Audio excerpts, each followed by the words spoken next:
Inside the halls of San Diego State University lies a program dedicated to storytelling and pursuing the truth.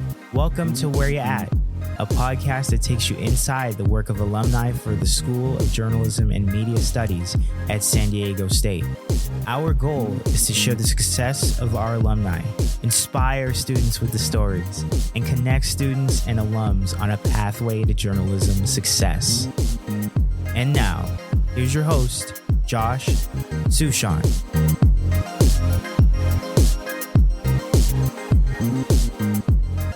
This week on the Where You At podcast, we are heading up to the San Francisco Bay Area, and boy, do we have some fun topics this week. We are going to discuss media relations, experience marketing. We're going to talk about how you get hired. We're going to talk about booking talent and a whole lot more. Our guest is Tina Sturdevant. She attended San Diego State from 2005 through 2009. She has a fascinating career already. Most recently, she works for The Athletic. She is the Director of Talent, Diversity, and Inclusion. Tina, welcome to the Where You At podcast. Hello. Thank you so much, Josh, for having me. I'm so excited to speak with you and also have our conversation transmitted to the rest of the JMS school. This is something I would not have envisioned when I was in school, and I'm so pumped for it.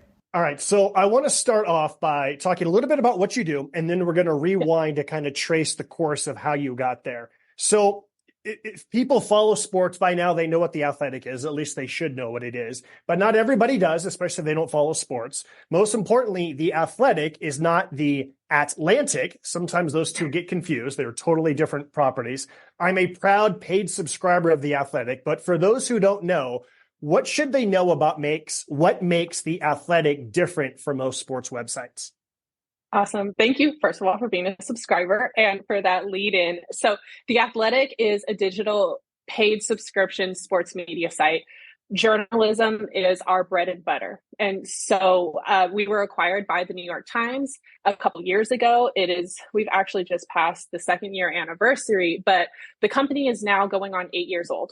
And so the co-founders, Adam Hansman and Alex Mather, learned over the course of their own fandom that sports journalism has just struggled to exist with newspapers closing down and funding going away and, journalists losing jobs. And so the sports content that they wanted to read, they were really struggling to find. And so they decided to build their own sports media company behind a paywall, which was actually, so this is about 2015, 2016 time, which was really new at that point. It was Netflix that you're paying for content, but journalism wasn't behind a paywall at that point. And so they started hiring up some of the best journalists from across the country and then growing into the UK as well. And the organization, we now have over 350 full-time editors, reporters in North America, another close to 100 in the UK. We're continuing to grow and expand across audio, video, and other endeavors. But yeah, we are, we cover your favorite sports teams and leagues, and from breaking news to investigative work, deep dives, analysis. If you're a sports fan, hopefully you're reading The Athletic. When it comes to hiring all of those people, this is what you do. Give us the snapshot of what you and your colleagues do in terms of how you go about identifying, finding, interviewing, and ultimately negotiating and hiring talent for this website.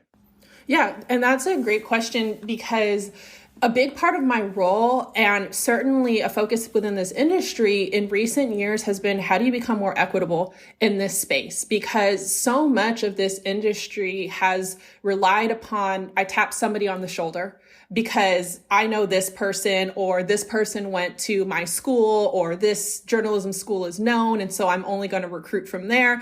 And so you were leaving out a lot of talent and most specifically folks from underrepresented groups, people of color, queer folks, women, people of just different backgrounds that were not getting the same looks as others to be able to say that this is a career path that I want, but just because I did not go to X school or know X person, they may not have been considered. And so there's a few components within my role sitting on the talent team, but what we do is we are recruiting folks and building out equitable hiring practices. And so some of the things that may not have been considered in the past, like building out interview panels. We have interview panels now for roles where you're going to speak to somebody who's going to speak to you about specific job sections, management, leadership, your reporting style, DEI, so that you're asking questions that everybody's being asked the same question. So you don't go off on a tangent and say, oh, well, you know this person, I know this person, then all of a sudden 30 minutes later, you haven't learned anything about a candidate, but you go, oh, well, I like them. And we're trying to combat against that. And so building out hiring practices to ensure an equitable interview, sourcing from more places. A big part of my job is overseeing our organization's presence and partnerships with various diversity-focused affinity organizations. So like National Association of Black Journalists, Asian American Journalists Association, National Association for Hispanic Journalists, NLGJA, which is on behalf of queer journalists, Trans Journalists Association, APSE, Associated Press Sports Editors Organization. There are tons and tons within the industry, but we have a relationship with 6 of them, also Association for Women in Sports Media. And so we're on the ground at career fairs. I'm working the expo, the career fair, and meeting people, taking resumes on site. We partner with the various sports task forces. If we're hiring for a role, I'm sending out that job rec to those various leads of the sports task forces to say, hey, is there anybody within your membership that may fit this requirement of something we're hiring for, sending out the job rec to various schools with whom we have partnerships. And so we accept applications via our website. And when people apply, we're screening resumes. When they say you're getting hundreds of applicants per job, that is 100% what happens for us. These jobs are incredibly competitive. And so we're getting 200, 400, 600, 800 applicants, 1,000 plus applicants for any given job. And so it's a very competitive market. And so some of the things that you're considering are, what is somebody's background in terms of reporting or editing, where if they worked at before, you're looking at folks' copy, their resumes, are there errors on there, their spelling, grammar, punctuation, how is that? And then some of it is going to be referrals, right? Hey, I know this person, or I've been working with them for a while, I want you to take a look at them. But then once somebody actually gets in the door into the interview process, then they're going through a process that everybody else has to go through. There's no, hey, I want to fast track this person and put them along. Sometimes you may have to do an editing test. You're going to have to interview with multiple people, and then you're going to have to go through the process for our panel to be able to review for each job and say, this is who we ultimately want to hire. And that's for editing and reporting roles, but that's also for roles that touch the newsroom, such as social media, programming, etc. And so we're really trying to grow the standard in how our newsroom is recruiting, and also considering applicants of different backgrounds and different experiences, so that it's not just you went to this school and you've done XYZ internships and then you're a shoo-in. And because people with different experiences, both in academics as well as workforce, help enrich a newsroom and help bring just diversity of opinion and background that help with the reporting. And so we're trying to grow a more diverse newsroom across the board. And those are some of the ways that both we're considering folks, as well as some of the things that we're looking at. Okay, so we're going to get more into what you do a little bit later. But first, because this job and The Athletic is so new, I can't imagine that this is what you thought you were going to do when you went to San Diego State. So when you were a freshman, what did you think? What did you hope? What were you going to do with your life, Tina, when you were a freshman at San Diego State? So I didn't know this job was going to exist for me 5 years ago. So certainly 15 whatever years ago, date myself, absolutely not. I did not really have a clear picture going into state of what I wanted to do. So I'll kind of take you back to high school, middle school even. I can tell you that when I was about 11 years old, this is kind of one of my core career memories. When I was 11 years old, I said, I want to be the spokesperson for the San Francisco Giants. I didn't know what that meant, but I was like, I'm going to be a business lady with like a portfolio, and I'm going to wear a suit, and I'm going to work for the Giants, and I'm going to like be behind the scenes. And I did not know what that meant. And so kind of going fast forward, and I know we're going to talk about my time with the A's, but working in PR for the A's, that was my childhood dream realized.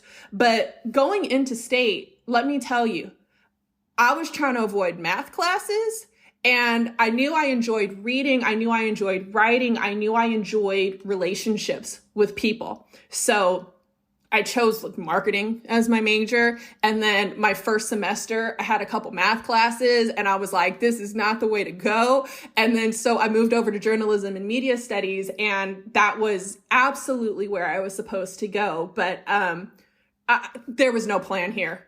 I didn't know what I was doing going into school. So on this podcast, whenever I ask guests about their experiences, obviously the Daily Aztec gets a lot of love, and Public Relations Student Society of America gets a lot of love.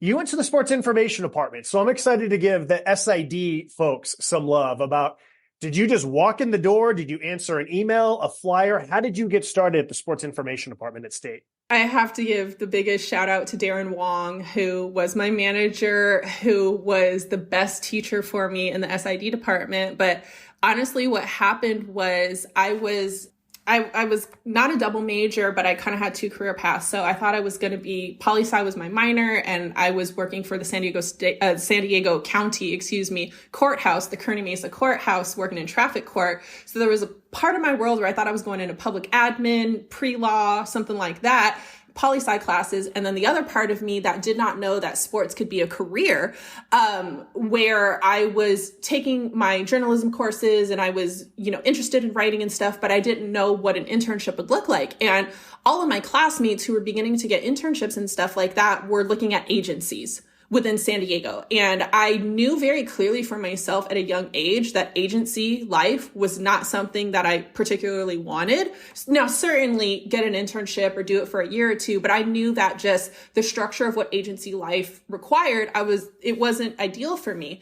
And so this is the honest truth. What happened was one of my colleagues and my classmates, her name was Liz, she got an internship at the athletic department. She was like, Tina, you like sports? I was like, yeah. And she goes, yeah, we're both in PR classes together. And she's like, you should go over there and see if they need help. And so she says, go hit up Darren. This is the guy who I talked to. And so I walked over to the athletic department and asked, do you all need some interns? And I'm a public relations student and I want to work with the media. So is there anything I can help out with?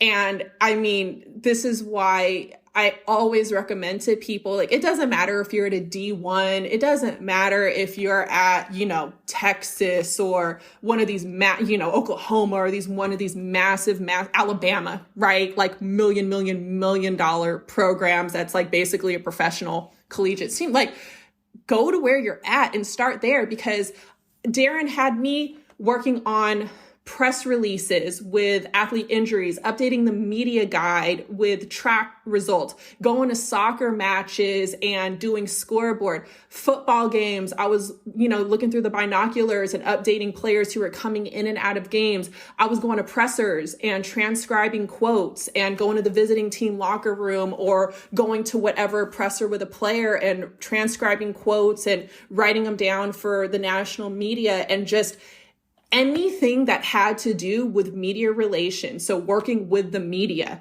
if it was quotes, if it was interviewing, if it was press releases, if it was writing stuff, it was working on InDesign and working on the game one-sheeters that are distributed to the media on site at games. I was doing a bunch of just whatever there. Whatever they needed help with, I would come in 2 to 3 days a week and be like, all right, Darren, what do we have to work on today? What stuff you need off your plate? And so absolutely the Daily Aztec for folks that want to report, want to be editors, amazing pathway. But I was also able to learn so many skills and just how the sports worked and what goes into being at a game. And you're there just as much as the reporters. It's like we were at basketball games and I'm having to do game quotes for you, or I'm having to get the box score out for you. We're doing the same thing, just on opposite sides. And so it was such great experience for me. And so, my honest answer is I just walked in there and was like, hey, do you need help? So happy that you mentioned Darren Wong, because I've gotten to know him a little bit over the years. He's a former SDSU student. Now he works at University of Harvard. And Darren, in addition to just being a really good person, Darren is just elite at what he does. So you were in very good hands with Darren.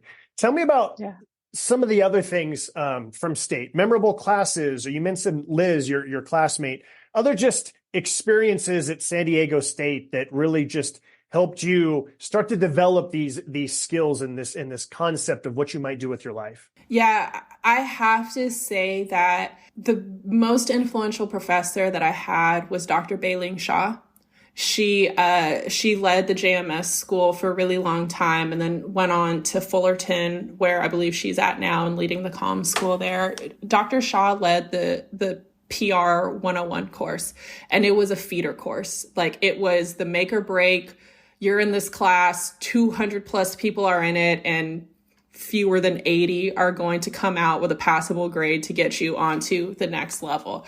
And there are lessons that she ingrained in us that I will never forget. Like the difference between every day and every day as two words, right? Inaugural is another one. She was like, there's no such thing as first annual. There's only, if it's the first, it's inaugural. And so, and I ended up forming this core group of about 5 of us that included Liz and my friend Jillian and my friend David, my friend Michael, who there was this core of us who we studied together, and we ended up being part of the SDSU PRSSA, so Public Relations Student Society of America. We were underneath that group, so I became an officer, like a secretary there, and then a VP one year. And then when San Diego, my last year, was pitching to host the national convention for all of the PRSA members across the country, and then the student chapters underneath, we worked on that 200-page pitch together. And we got to go to Detroit and present it to the national board. And the next year, I'd since graduated, but I was able to help out on the ground while I was still living there and help with the various, conference events and the panels and stuff like that. And so for me, as it relates to the JMS school and memories that I have tied to state that have led me to the career, Dr. Shaw was easily the most influential person of my career. And the work that we did there tied so much to what I've been able to do professionally. And a really cool thing that I want to share is I was at the Asian American Journalists Association convention in DC this past summer, and I haven't seen Dr. Shaw since college. We follow each other on Twitter, but Twitter. And she was passing by my booth, and I'm working the booth, and I see her, and I was like, no freaking way. And I yell at her, Dr. Shaw, as she's passing by, and she stops, and it takes her a moment, but she registers like, I know this person, right? And she's like, oh my gosh, is it Tina Sturdevant? I said, yeah, Dr. Shaw.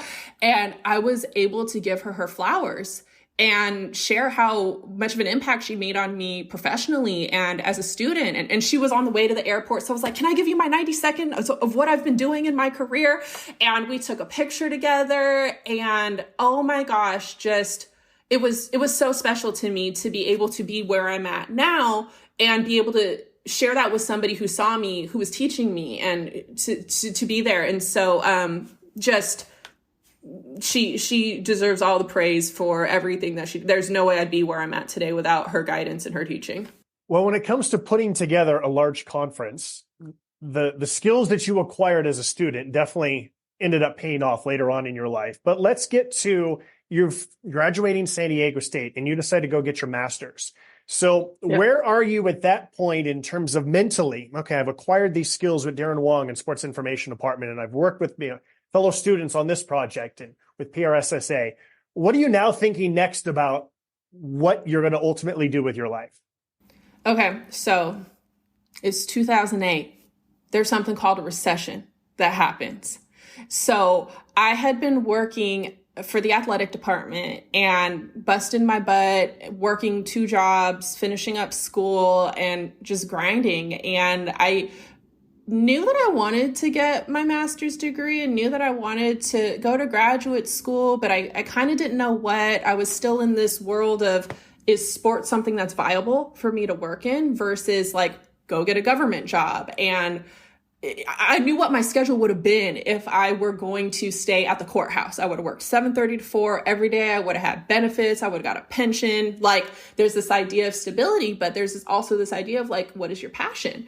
I had went home So there's a couple things that happened at once, but I'm from the Bay Area, and I went home and I went to one of those massive job career fairs. It was at Oracle Arena, which is where the Golden State Warriors formerly played. And it was one of those things where they had every sports team on the concourse, where it was like the Sharks and the Giants and the A's and the Kings and the Niners, and everybody's there, and they have representatives at these booths, and you have 1,000 people milling about. Everybody paid like $50 or $65, and you're trying to desperately give your paper resume to somebody, and they just have this fat stack where you're like hoping to get a job at a sports team, right? Like, Josh, I'm sure you've been to these, seen these in your past. And there was a program at the end, and it was the University of San Francisco. And so I go and I chat to their booth, and I learned that, like, oh, you can get your master's degree in sports and learn from teachers who at the time, again, now remember, I wanted to be the spokesperson for the San Francisco Giants. At the time, they had a couple professors who worked in the front office for the Giants. Somebody, Brian Sarabian, who was in digital media at the time, and this woman who was formerly head of PR. And I was like, those are the professors? You can learn what they do at work and go to school. So I was like, oh, wow, that seems so cool. At the same time, mind you, 2008, I'd been working for Darren, and it was me and another woman who were working at the SID department, and we'd had a verbal offer. Darren had said, like, hey, we want to bring you guys on next year at the start of the year. You're both kicking butt. Like, we want you to be, you and this other woman to stay on and start working. Well, state school, budget collapse, budgets are decreased. I don't want to say completely collapsed, but as a result of the recession, there's no money. They don't get the head count. And so these jobs that we thought we were working toward, that had every intention to say, we're going to hire you when you're done with school, well, that went away. So I was like, I don't know what I'm about to do. And so at that same time, that's when I had learned about that job fair. So I was among the probably thousands, millions of people who was like, I don't have a plan, so I guess I'm going to go to grad school and take on debt and figure it out from there.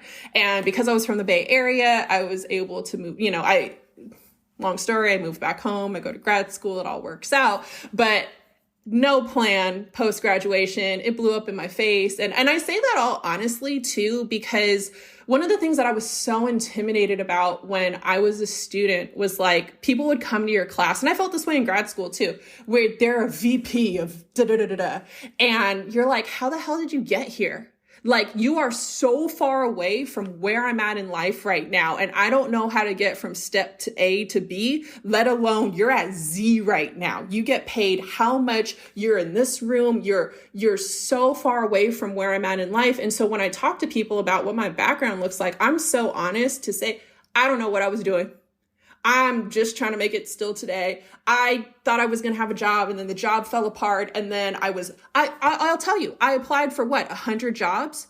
I sent cover letters and resumes to agencies in San Diego. I just told you I didn't want to work for an agencies and companies and jobs in the Bay and jobs in San Diego. I got emails back that said, this is the best cover letter I've ever read. Sorry, we don't have a job for you right now. Like, unless you were there during that time, you can't understand the magnitude of how nobody was hiring.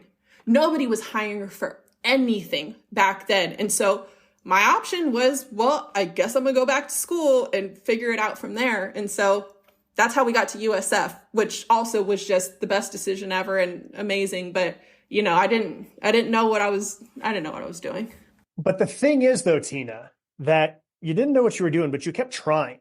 You didn't give up. You're going to go to this job fair. I'm going to send off these 100 emails. I'm going to apply for these 100 jobs. And even if I don't get any of the jobs, like, you kept moving forward. There's one door shut. You kept trying to find another door that you could open up. And so you're back in the Bay. You're attending University of San Francisco. And then you ended up with the A's. Tell us how you ended up on the other side of the Bay with the Oakland A's. For the folks that are familiar with the Bay Area's landscape, so December 2009, I moved back home. And during that time, I was applying for jobs. There was this old website called Teamwork Online that you're nodding, Josh, like it was so rudimentary back then. I've got, we're Al Gore's internet status back then. And so you have these like organizations across the world and the country, Memphis Grizzlies to the Atlanta Hawks, the San Francisco Giants, and anybody who wanted to work in sports at that time. And that was from grounds crew to finance to marketing. All of the jobs used to be posted on this site. And so I'm applying for every job. Right? Like community relations, public relations, marketing. I want one of these jobs. And at the same time, I'm moving back home, right? So I'm moving back home to my parents' house, which is a blessing. Like not everybody is afforded that opportunity. But like when you say you kept applying, like, yeah, I didn't have an option. I needed a job. Like I needed to do something. You go to school, you got to do something. You got to work, you got to earn your keep here. And so, and I'll tell you the truth here too, because this is also an example of like real life happens. So I had been applying for both public relations jobs, media relations, whatever, not to say that they're interchangeable because you're dealing with different target audiences, but media relations jobs, public relations jobs, I was trying to keep it to the East Bay and General Bay area. And then the Niners were still in the city at this point. They weren't in Santa Clara at that point. And so I'd applied for this job, community relations intern at the Niners.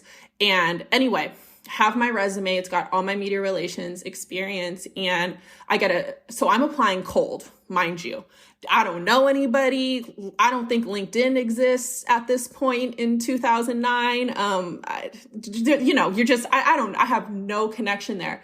I get called for an interview with the Oakland A's for a public relations intern job. And so Christy Fick, her maiden name, she interviews me. Bob Rose, who was led comms and SID at Cal, and then he led the San Francisco Giants ballpark getting built out. Then he had moved over to the A's. So longtime PR guru, Bob Rose. I go and interview with Christy, have a great interview. I interview with Bob and he's chatting my ear off. It's great. Ken Priest is the VP of comms at the time and broadcast at the time, get to say hi to him. So like things are going what I'm hoping as well. I go back to Christy's office and she takes my paper resume and, again, I'm old. So paper resume. And at the top where it says objective, it says to obtain an internship with the San Francisco 49ers.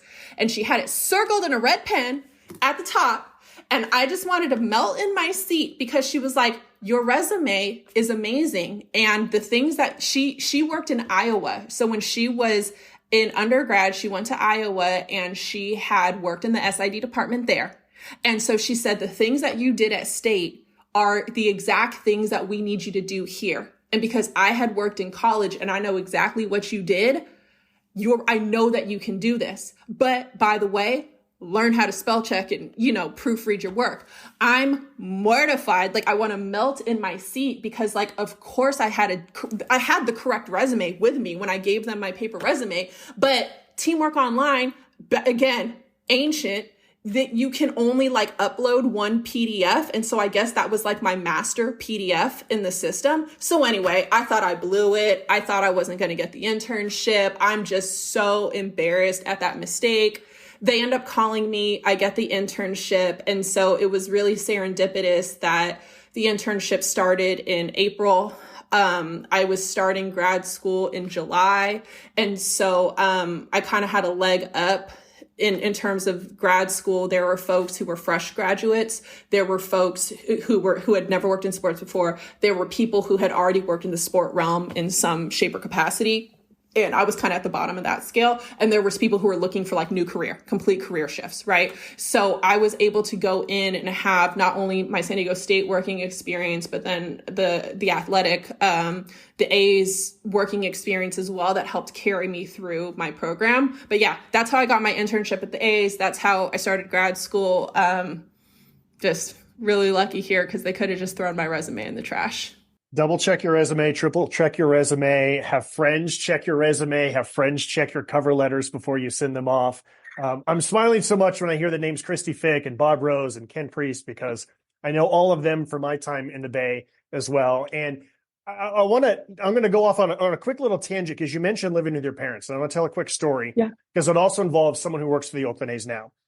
And that is when COVID happened, I got furloughed from my job in minor league baseball. The season was completely canceled at the minor league level, and I didn't know what I was going to do and whether I was going to go bankrupt or not. I ended up moving from Albuquerque to Reno, and I moved in with my parents because I wasn't sure what I was going to do financially. And it's one thing to move in with your parents when you're in your early 20s. You might feel a little bit self-conscious, but you feel really self-conscious when you're in your mid to late 40s about moving in with your parents. And I'll never forget a beautiful man by the name of Johnny Dosco, who's now one of the A's announcers. I told him about this. Yes, Johnny. And Johnny said, anytime you start to feel bad about living with your mom, I need you to punch yourself in the face. I said, what? He goes, I need you to punch yourself in the face every time you start to feel bad about living with your parents. He said, do you know how many people don't have parents that they could live with? Do you know how many people don't have parents that would allow them or don't have the space for them? Do you know how many people would kill to have another day with their parents, to have the opportunity that they would be welcomed into their parents' house? This is what parents do. This is what family does. And when he said that, I'm almost starting to get teary-eyed right now. It was such a different perspective. And earlier today, before we recorded this, I was talking to somebody and he was going off on the freelance route. And he also mentioned how self-conscious he was because he's living with his parents. And I said, don't feel self-conscious. Embrace the fact that you don't have to worry about rent. You don't have to worry about your heating bill here in the wintertime. Live with your parents as long as you can, if that allows you the chance to take on this assignment, that assignment, freelance here, and meet more and more different people before you can ultimately get that job that you want. There's no shame in that. It's okay. It's expensive in the world now. If you have parents, take advantage of free rent. Yeah, truly. Everything you just said, I'm myself getting emotional because it's a blessing that not everybody is afforded for whatever reason. And so that I was able to go home, and believe me, I was working 3 jobs at the time, and I was going to grad school, and I was working a part-time job, and I was working at the A's, and I was taking on additional stuff at grad school. I was grinding, but there's no way that I would have been able to do any of that had I not had the opportunity to move back home for those couple years to get myself through school. And so just beyond grateful for that, what my parents afforded me for that. Okay, so you were with the A's for about 2 years, give or take. And then next you move on to Bleacher Report. You always have such fascinating stories about how you found out about these jobs and how you get these jobs. Tell us about Bleacher Report. What came next to get to Bleacher Report? Oh my gosh, you're teeing me up for yet another epic story. I am so old that I found out about my job on Bleacher Report on Craigslist. So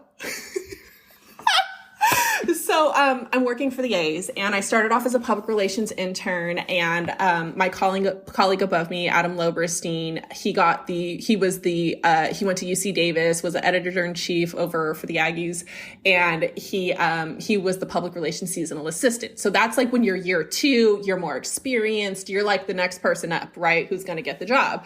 So it was me first year, Adam second year above me. Well, my second year, and during this time, I also want to share that I had an opportunity to go work for the Giants in between year 1 and year 2 with the A's. And you go, do I take what, quote, was my dream job? And also, the Giants just have more resources, right? They have 5 people doing what one person was doing at the A's. And I decided at that point, I said, well, do I take my dream job, or do I take this opportunity where 1, the staff is already starting to know me, 2, I get to touch more stuff because the A's have fewer people working here. And then 3, I've already got a year of work ethic that they've seen, that I've been here, that I've been grinding it out, versus I'm going to be the new person up at the Giants. So I decided to stay with the A's for my second season. So my second season, I'm the PR seasonal assistant, and I was next in line to get a job there. Adam had just been hired on full time as the PR coordinator, and he was just such a great colleague to me during that time.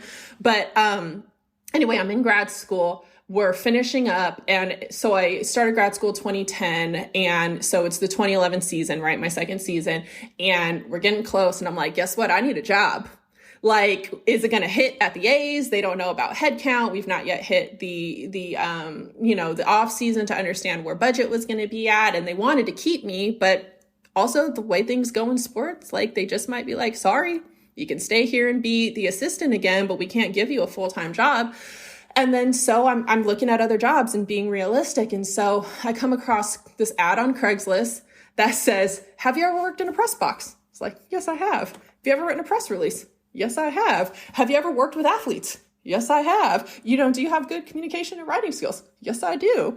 And so I applied for this ad on Craigslist is the short story. And one of the things that actually where relationships do come into play here is LinkedIn had now been invented at this point. At some point in my fuzzy history between 2008 and 2010, 2011, LinkedIn is now a factor.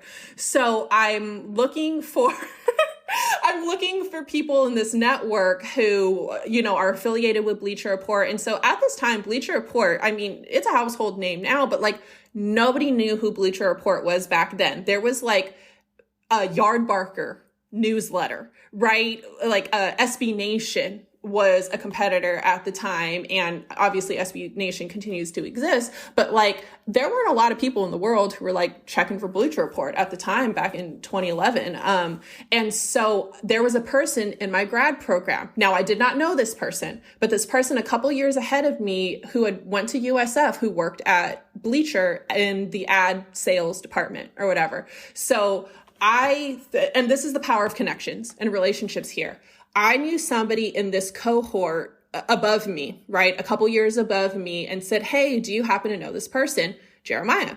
And they said, oh yeah, Jeremiah was great. He was in my cohort, this and that. And I said, well, he works at this place that I'm interested in. Would you be willing to connect me with him? And they said, yeah, sure. No problem. And so Jeremiah, bless his heart, I sent him an email or sent him a text, whatever it was. And I was like, hey, I'm applying for this job. We're both USF people. Can I pick your brain and ask a couple questions, right? There on the spot, it was a Tuesday night at 9 p.m. He goes, yeah, call me right now. And I was like, first of all, I come from the age where you don't call people past 9 p.m. And so I'm like, are you sure I could call you? It's a weeknight. And he goes, yeah, call me. And so I'm talking to him and asking questions about the organization and just what's going on. And he goes, oh yeah, I play basketball every, Friday or whatever it was with the hiring manager in this group. And so, yeah, I'll pass along your resume, right? He didn't know me from, Joe or Jane, and he passed along my resume and I get an interview. Now that doesn't mean I got the job. Doesn't mean I got favoritism. My work, my resume, everything still, I had to show and prove. I had to still demonstrate my skill set, but that was my kind of in at that point to at least get considered. That's how I got an interview, end up getting a job. And my kind of, I don't want to say claim to fame there, but I started March 2012. We were acquired October 2012. So I was a contract employee at the time, and my contract kept getting increased financially and extended. I was the first, I didn't know it at the time because we were going through this acquisition. So finances were on freeze, but I was the first full-time hire post-acquisition. So once they unfroze the books post-acquisition, I was the first hire they made in October of 2012. So that's my Bleacher Report origin story. A very random one again. No, it's the random stories are the best stories, but it also goes to show, once again, hustling and who can I find that can help me? And also goes to show, play basketball, play pickup sports with people, because that helps with connections and things like that. So you did a lot of really interesting things when you were at Bleacher Report. And I'm looking at your LinkedIn right now. You were a manager of media and talent. You were a senior manager of media and talent. You were a senior manager of experience marketing. So, man, I feel like I could talk to you for hours about all these different things, but there's two things I want to kind of dive into. Number one is when it comes to booking talent, managing talent, kind of getting, these are our talent at Bleacher Report, and we want to get them out there a little bit more. We always think about sports or a politician and what we're doing to get their word out. Is there any difference when it comes to trying to get the word out and raise the profile of on-air talent, writing talent, compared to these other jobs? That's a fantastic question. And I'm so glad we're talking about this, because my whole MO when I was there to start my first 4.5 years being in the media and talent world, which was acting as media, acting as publicist on behalf of our media. So we were going through this transition between 2012, 2014, and the years thereafter to go from, user-generated content where anybody could be a blogger, anybody could contribute, to hiring full-time journalists. So folks like Howard Beck from the New York Times, Scott Miller from CBS at the time, Ethan Skolnick from the Miami Herald, Kevin Deing from OC Register. And so hiring people who had journalism backgrounds. We wanted to be a journalism site at the time. They've since went on to become an entertainment company. But during that time, we were trying to establish ourselves as a reputable media company. And also, I failed to mention here, but he was very important during this time, Matt Miller, who is now at ESPN as an NFL draft analyst. But at the time, he was just somebody who was super into the NFL and doing his own draft grades and stuff like that. And so what I was tasked with was growing the profile of the Bleacher Report contributors and the writers.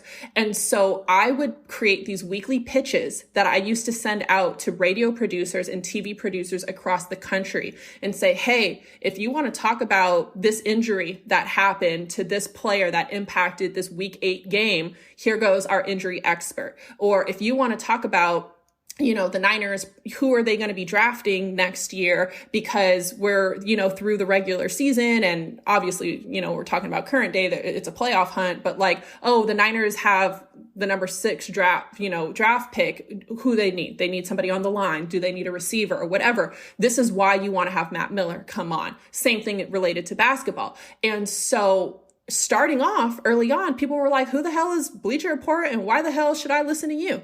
Right? I was on Radio Row every year. So Radio Row, this massive gathering of media from across the world. And you've got these 6-foot tables and people have their step and repeats and they're from across the country. I used to go around and go to each table and say, hey, I have Matt Miller to talk about the draft next year. And the thing that I had to think about in terms, and this is where my public relations background came in, is you have to hit your target audience in the area that matters to them. So if there is somebody from, Des Moines, Iowa, for example, right? And there is a prospect that played at Iowa.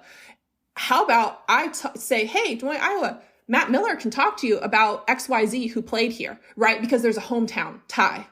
Or if we were at Radio Row, guess what? There's only 2 teams that are playing at the Super Bowl, but the whole rest of the league cares about the draft that's coming up. And we're, we got the 7th pick, we got the 18th pick. Are we going to trade it? We need an O lineman because our quarterback keeps getting crushed. I would say, hey, guess what? Yeah, you're paying attention to the Seahawks and the Broncos, whatever this week, but you want to talk about your team's draft?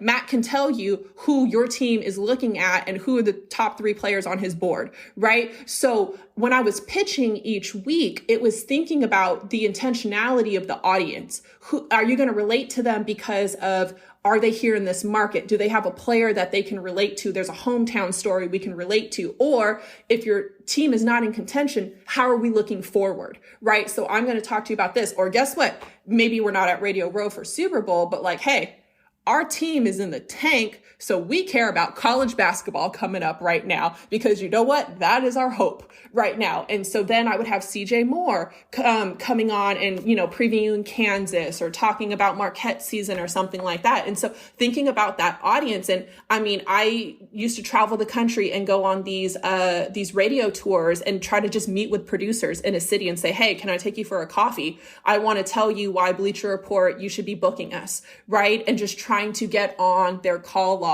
and trying, if they needed a guest, make us be in your rotation. And then something else that I would always have to consider is respect to our writer.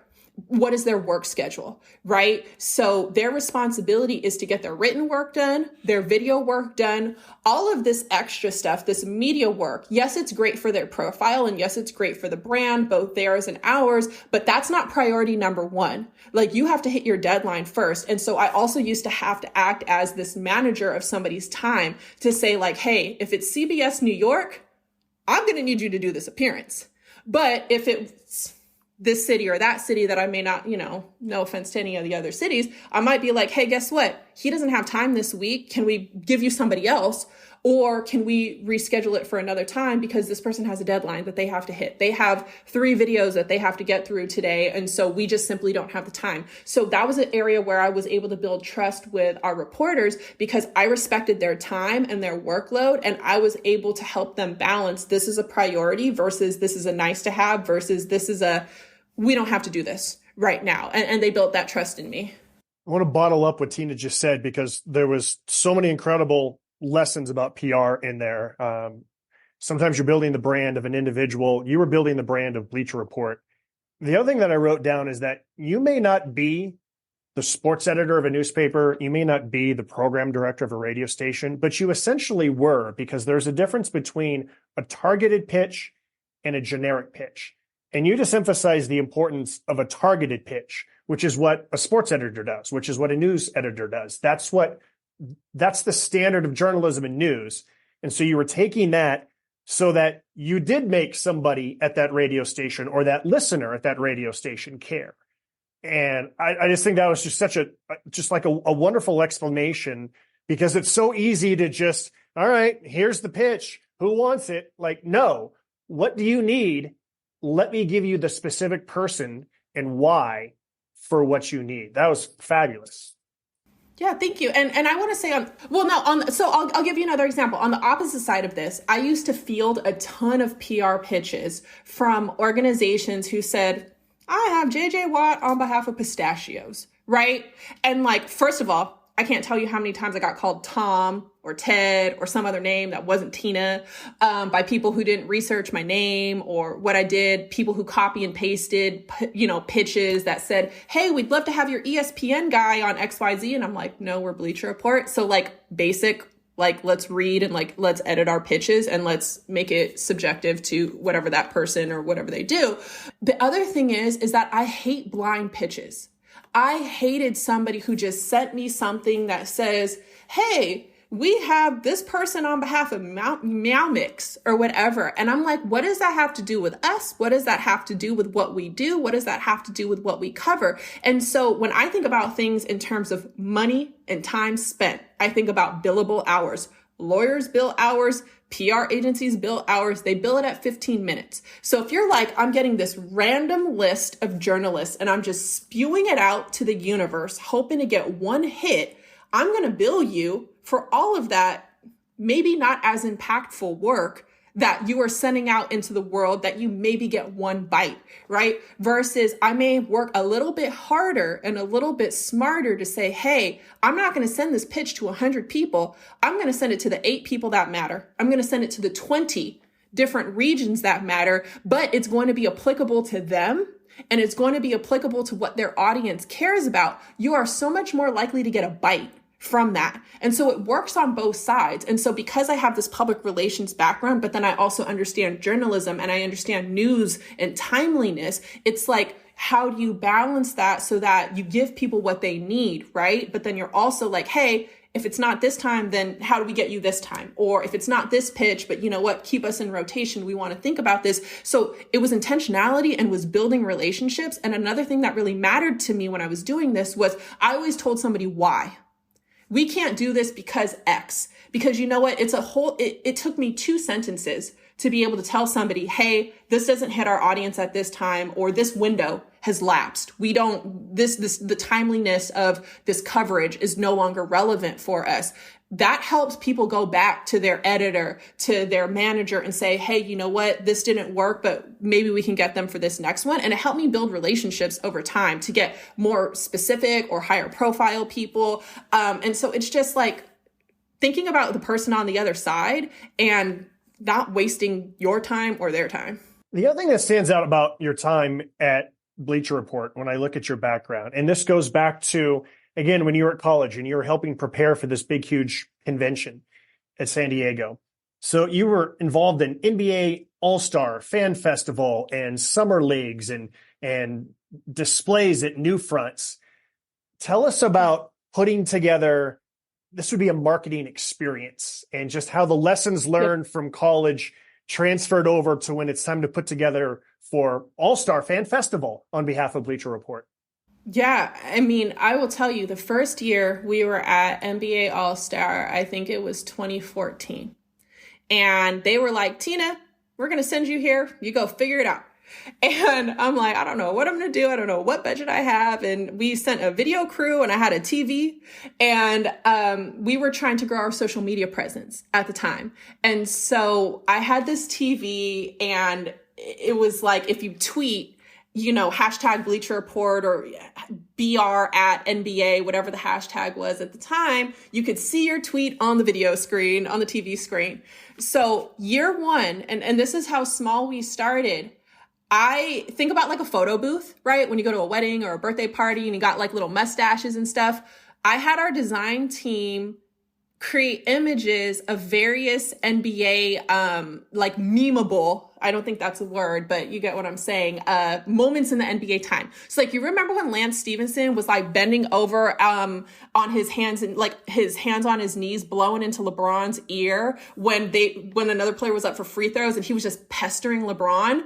We had literally, I had him printed out and I cut it out with an X-Acto knife and hot glued a pole, a wooden, popsicle stick of Lance Stevenson blowing motion. We had a LeBron headband so that people could come up and pose in front of our step and repeat and put a LeBron headband on or put Lance behind their ear, just so that it would be something fun that people would want to post so that they could get that on our video board. So I don't have a background in, it wasn't like, oh, I took this class and then I learned these are the best ways to engage with people. It was so much trial and error. And then obviously you go to like hosting new fronts, and we had 3 agencies and $1 million build and, touch fabric cloths that videos popped up out of it. And so you get a lot of agency help, but like starting off small, when I was at conventions recruiting, it was like, hey, go be on the ground and figure out what we have to do. Okay. Talk to when I went to NABJ for the first time, which I think was also 2014, 2015 or whatever. My first year was in Boston,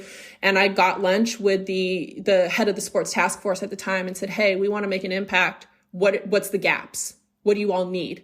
And they said, hey, well, there's the big party on Friday night, but Thursday night is open. So you all should throw a mixer or something on Thursday night. So I was like, okay, researched bars and hosted a bar and turn that thing into a party.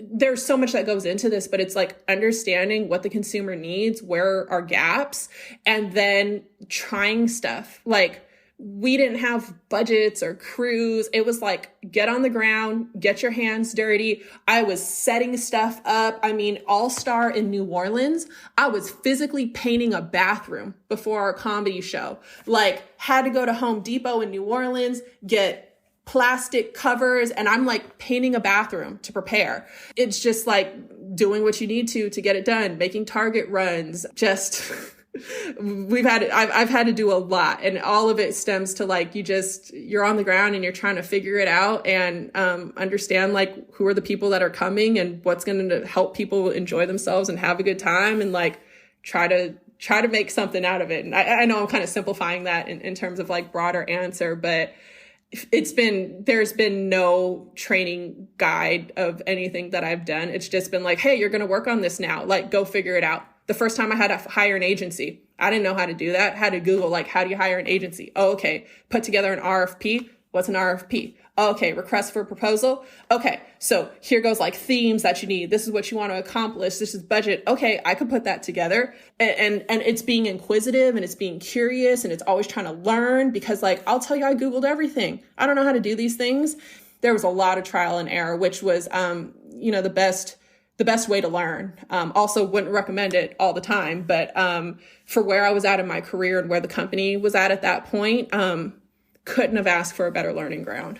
The other takeaway from this is that when in doubt, make things fun, because this is sports, but also make something that people will have a memory. And so what you said about blowing into LeBron James's ear, like, just make it fun, make it something that people want to take a picture, that they want to put on their social media. And like, sometimes you can overthink these things. Just make it fun, just When in doubt, make it fun. Okay, I want to move on so we don't take too long. So I know that there are some other things that you did between Bleacher Report and The Athletic, but let's bring it back to what you do now. Because again, it's not brand new anymore, but this did not exist 10 years ago. I like to explain that The Athletic, it's like when Sports Illustrated for me as a kid. I was lucky enough that I had a subscription to Sports Illustrated, and it came out once a week, and I usually read it cover to cover. The Athletic is basically Sports Illustrated, except it's on my phone or it's on a laptop, and it's every day. And it's more targeted toward the teams that I care about. So what you do now is that you're heavily involved in hiring people. But what's it like when you're applying for the job to help teach them how to hire the right people and make sure you get the right people involved? Yeah, so I will also say too, and we can talk about this more too, that's a portion of my job, but also a very big part of my job is also our internal culture and our people and people development and career pathing and how do you, because you don't, and a big thing, because this is all tied to DEI, so this is kind of part of the bigger point. You can't just hire somebody and bring them in the door and say, go figure it out. Right? Like that is not setting somebody up for success. And so you have to think about, are they being paid equitably? Do they have career pathing opportunities? Are they being developed in areas where they want to grow? If you hire somebody at this role, but they eventually want to grow into something else, how are you helping them get there? And it's not just folks from underrepresented groups, it's everybody, right? Like a rising tide raises all ships, and you want to build a good culture, and it's not perfect, and it's work every single day, and it takes more than just one person. But that is something too that I wanted to emphasize. It's not just the hiring, that's part one, but then it's also process and, the systems you're building out and the things that are happening in the newsroom. How is it going to impact your employees and the advocacy part of it, and then culture and then retention. So that's, 4-step process. But in terms of going back to your question of like, what are you thinking about when you're teaching people how to consider hiring or skill sets to look at? I mean, I will first say that I rely heavily on the experience of the editors who are so much more experienced than me in this space, right? Career editors, career journalism people. My current manager, Lisa Wilson, who leads our talent development team, Leon Carter, who created Sports Journalism Institute that's been in running for over 30 years. So many of my colleagues who run the various verticals, if it's the NFL desk or the NBA desk, these are people who have been editors their whole careers. And so I'm just somebody who's a content person who is a consumer first and foremost, who's like, but I the people who are teaching you how to build a lead or let's move this quote up or whatever, like I want to be very clear. Those are the people who are the pros. What I'm trying to do is help folks think about the process and help folks think about how does this impact others and who is being considered, but who's being left out of this conversation and who needs to be part of this conversation. And, are we looking in more places or, this industry is homogenous for many reasons. If it's because it's male dominated, if it's because it's white, versus folks of color, if it's straight versus folks who identify in different ways, if it's traditionally a Christian background versus other religions, a type of socioeconomic status, right? There's a lot of things that make this industry very homogenous. And so to consider, what about people with different perspectives or the folks who are here within this organization who do not identify as the majority group for whatever that represents? Are we hearing them? Are we considering them? What is their feedback? What is their experience? What does their day feel like? And making sure that for me, one of the things that it's going to go down on my gravestone when I leave this place, whenever that is I care more about the whispers of many than the cries of the few, because it is so easy to just hear the loudest voice in the room. And that's important, don't get me wrong, but also the folks who are not banging on your door every day, the people who are suffering in silence, their opinion is just as important. And so for me, it's very important to consider the experiences and viewpoints of all to understand these are the themes that we're experiencing, or, hey, this group that we're interviewing, we are tending to see a lot of X. We need to bring more of Y in. Now, maybe you still end up hiring X, but like you need to at least consider Y and Z. And are we having something that is a robust and diverse base that we are starting from? That doesn't mean that you ultimately say, I'm only hiring this person because of X. Absolutely not. You're still hiring the best person. But if you're not considering a full, robust, diverse base of people, then you're not starting off on even footing here. I know that that's kind of a roundabout answer for you, but I hope that kind of gets to the core of some of the things that I think about within the day-to-day of my job.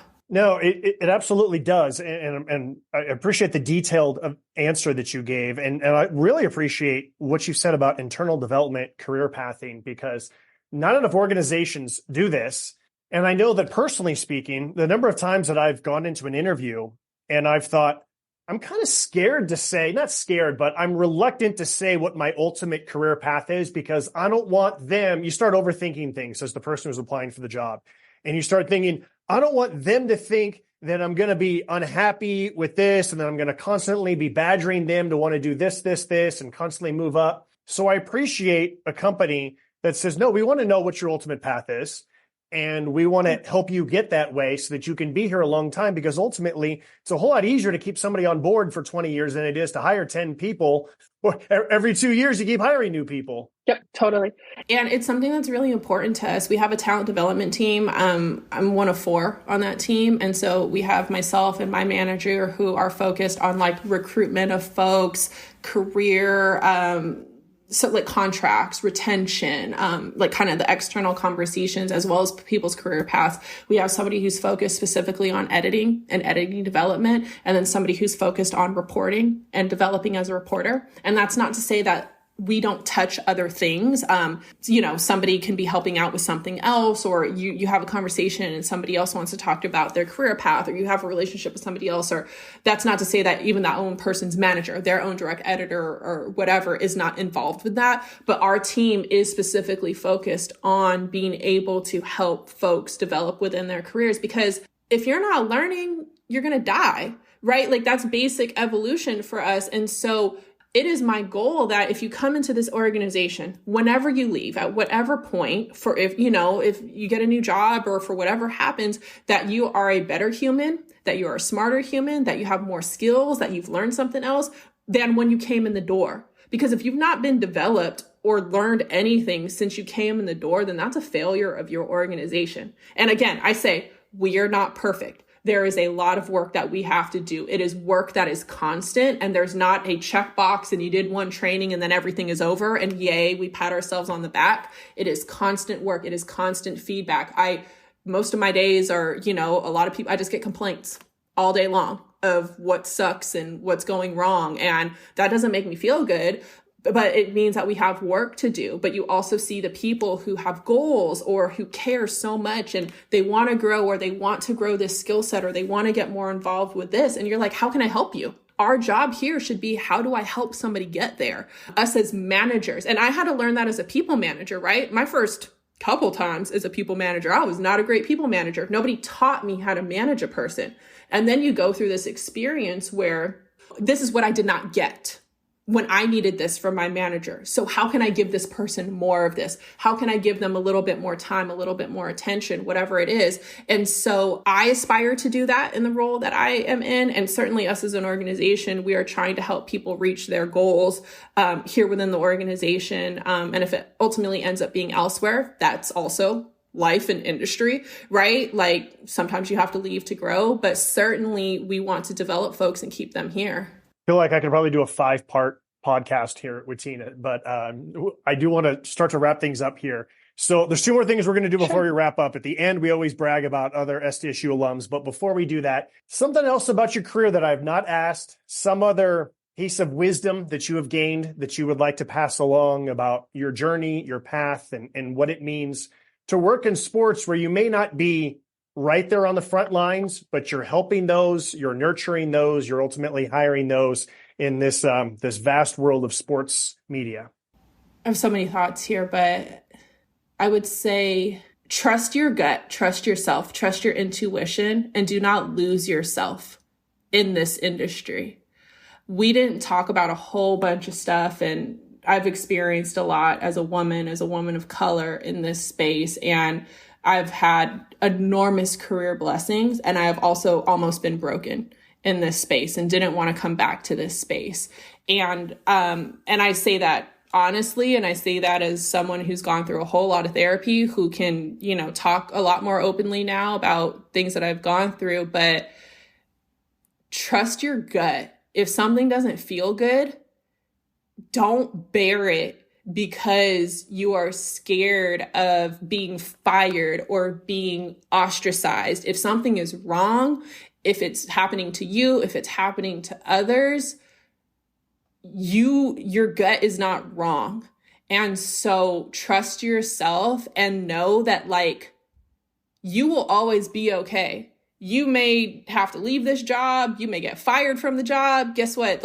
How many people in this space can say they've been fired before? Raise your hands, right? And so, yeah, we both raised our hands, audience, for the folks that are listening. Being on the other side of it, you're going to be okay. What you're supposed to do, where you're ultimately supposed to go, is on the other side of that. So don't hold on to something that is breaking you, that is dangerous, that is toxic, that is not safe for you because you're scared to say something or to leave or to walk out of a bad situation. No job is worth it. No paycheck is worth it. You will be okay on the other side. Trust yourself, trust your gut, trust your intuition. I could have a whole conversation about the rest of this, but I think in terms of when you say to leave something with folks, so often we only talk about the good in this industry, or we talk about the happy things. And we've spent over an hour now talking about these accomplishments that I've experienced that have been amazing and have been a blessing. But also every time I took a step up, I also got pushed down a couple times.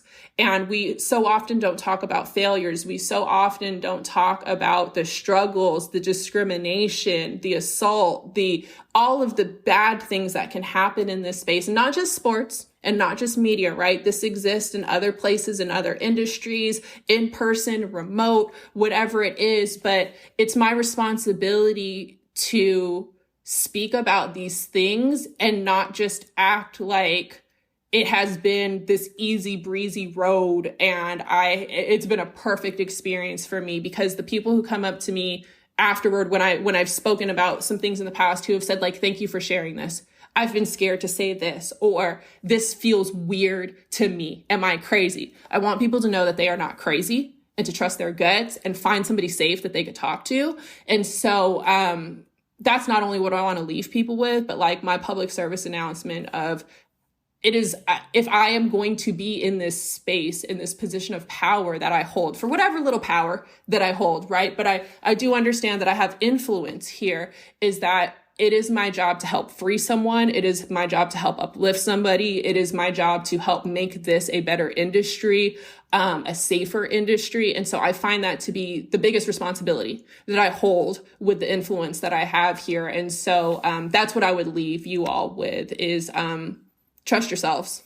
It's a really important topic, and I'm glad that you brought it up. And I'll be honest, when it comes to a podcast like this, there's a part of me that just thinks, okay, we need to discuss, what does it mean to be a woman who works in sports? What does it mean to be a woman of color who works in sports? And then there's another part of me that just thinks, haven't we gotten past this? I feel like we should be past this, and why make a big deal about this?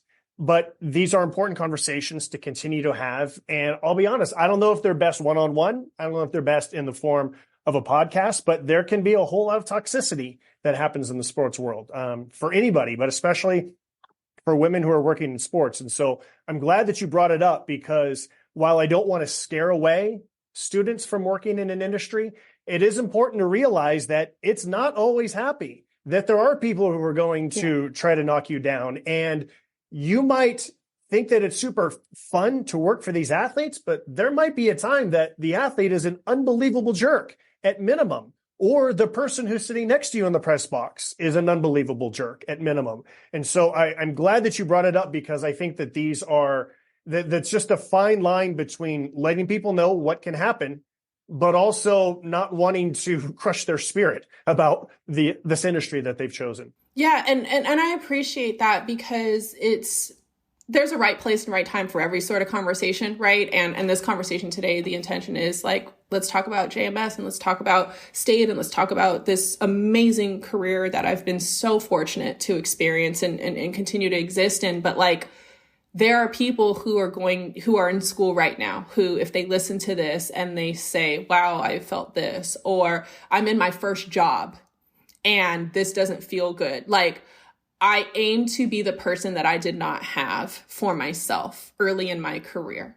And for the good, the bad, the all of it, right, is you can only control yourself. You can only control your own actions. You can only control the people that you touch. I can't change this whole space, this whole world, right? But like, if we don't talk about these things and we act like everything is perfectly fine, or I thought that was something that was, Me Too was 5 years ago. Aren't we past that now? No, because you know what? People are still experiencing this every single day. As long as there's pay inequity, we are experiencing this. As long as people continue to get discriminated against, as long as there are people still getting murdered for how they identify, for what their belief system is, this is something that we have to talk about. And so it is certainly uncomfortable. Yep. It makes people uncomfortable. It's not the easiest thing to talk about or to listen to, but it's a responsibility that we have in this space to continue to speak truth to power and to at least let people know. Maybe this isn't, we spend 5 to 7 minutes talking about this today, and we spent an hour talking about everything else. That's wonderful. But for the few people who are listening who say, wow, I needed to hear that today, or I didn't know that there was somebody who experienced something that I can now talk to about that. People need to know that there is going to be somebody who's safe for you. Maybe it's me, maybe it's not, maybe it's a colleague of yours, maybe it's a teacher, maybe it's, a boss, whoever, that there is somebody who you can go to who's going to be safe. But like, gosh, I would be remiss, and it would be a missed opportunity if we did not talk about also the things that happen in this industry, that it doesn't just happen to folks of color. It doesn't just happen to straight folks. It doesn't just happen to, women or men. Like, there's no singular, it only happens to X person, right? And so for whatever that represents, I find it to be of the utmost importance that, not to say we hit it head on and we start with it, A1, top of the fold, conversation part this, but like, please, let's keep talking about that, because we have to, because if we don't, then people are going to suffer in silence. And what a mistake that would be to continue to exacerbate what has existed in this space and in other spaces. And so I even am just grateful for this opportunity to say this and speak about this with you. All right, Tina, I appreciate your time, and I look forward to speaking with you one-on-one more about these things, and hope that other San Diego State students reach out to you as well so that they can have one-on-one or group discussions as well. We do always like to wrap things up by bragging about San Diego State alums. And so before we close out this podcast, who do you want to brag about this week? Awesome. Thank you for having me. This has been such a pleasure. And as I said earlier, I could not have imagined that I would be somebody that someone like you would want to interview.